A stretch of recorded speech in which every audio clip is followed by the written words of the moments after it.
mixed signals this Memorial Day over how much progress is being made toward ending the war with Iran. President Trump wrote on social media this morning that negotiations are proceeding, while Iran's foreign ministry says no deal is imminent. CBS's Olivia Rinaldi is in Washington with the very latest.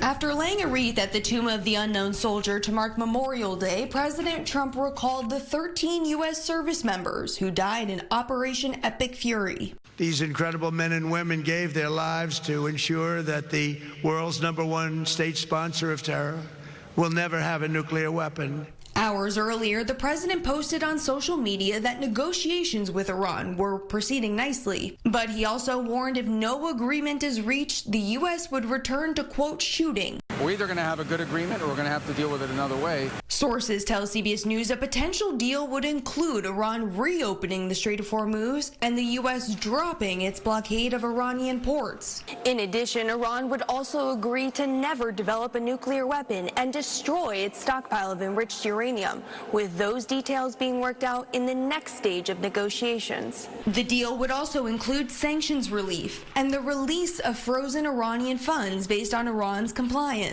There is no toll.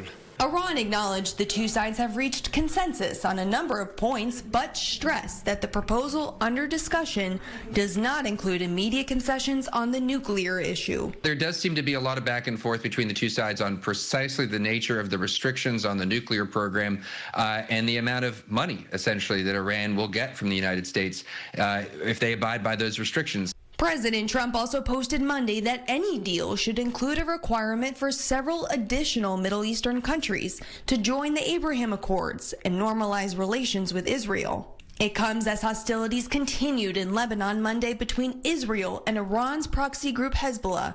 Olivia Rinaldi, CBS News, Washington.